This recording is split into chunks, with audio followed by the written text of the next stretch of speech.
wabarakatuh. Perkenalkan, nama saya Bella Afrina, NIM 2103040037. Di sini saya akan menjelaskan materi tentang konsep dasar manajemen.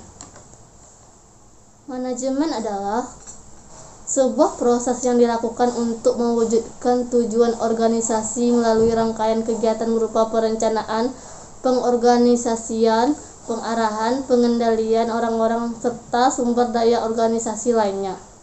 Organisasi adalah sekelompok orang yang bekerja sama dalam struktur dan koordinasi tertentu dalam mencapai serangkaian tujuan tertentu.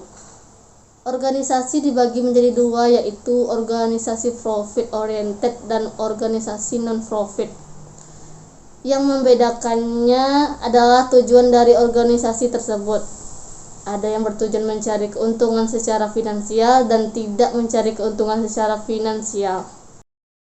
Sumber daya organisasi ada 5, yaitu sumber daya manusia, sumber daya fisik, sumber daya informasi, sumber daya keuangan, dan sumber daya alam.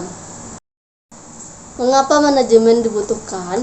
Manajemen dibutuhkan untuk mencapai tujuan organisasi, untuk menjaga keseimbangan, dan untuk mencapai efisien dan efektivitas. Fungsi-fungsi manajemen.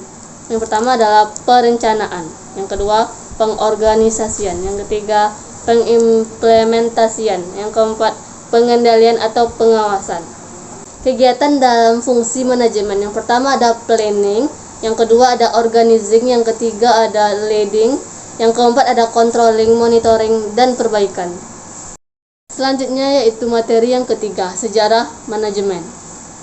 Peninggalan fisik sebagai ciri adanya implementasi ilmu manajemen seperti piramida di Mesir, bangunan Ka'bah di Mekah, tembok Cina, dan lain sebagainya. Peninggalan fisik tersebut menggambarkan adanya aktivitas yang teratur dan bertahap di masa lalu yang saat ini dinamakan manajemen.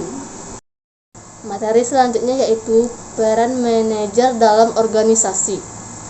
Manajer adalah subjek dari kegiatan manajemen, yang merupakan orang yang melakukan kegiatan manajemen.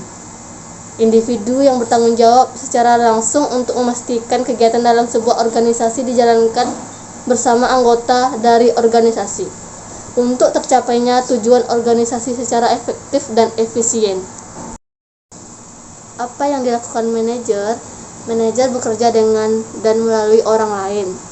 Manajer memadukan dan menyeimbangkan tujuan-tujuan yang saling bertentangan dan menetapkan prioritas-prioritas. Manajer bertanggung jawab dan mempertanggungjawabkan. Manajer harus berpikir secara analitis dan konseptual. Manajer dibagi menjadi dua, yaitu manajer umum dan manajer fungsional.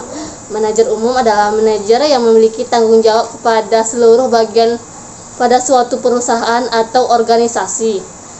Manajer fungsional adalah manajer yang memiliki tanggung jawab pada satu bagian fungsional perusahaan atau organisasi saja dan tidak ikut campur pekerjaan fungsional pada bagian lain. Tingkatan-tingkatan dalam manajemen. 1. Manajemen tingkat puncak, terdiri dari direktur utama dan wakil direktur. Yang kedua, manajemen tingkat menengah, terdiri dari para manajer, kepala divisi, atau kepala cabang. Yang ketiga, manajemen supervisi, terdiri dari tenaga kerja tingkat bawah seperti buruh, pekerja bangunan, dan lain-lain. Materi selanjutnya yaitu lingkungan dan budaya organisasi dan bisnis internasional. Ada 4 tahap globalisasi. Yang pertama orientasi strategis, yang kedua tahap pengembangan, yang ketiga sensitivitas budaya, dan yang keempat adalah asumsi manajer. Strategi memasuki pasar internasional. 1. Mengekspor produk untuk dijual di luar negeri. 2. Pengadaan global. Yang ketiga lisensi. Yang keempat waralaba. Yang kelima investasi langsung. Ada 4 dimensi sistem nilai nasional yang mempengaruhi hubungannya organisasi dan karyawannya. 1. Jarak kekuasaan. 2. Penghindaran ketidakpastian. 3. Individualisme dan kolektivitas. Yang keempat maskulinitas dan feminisme.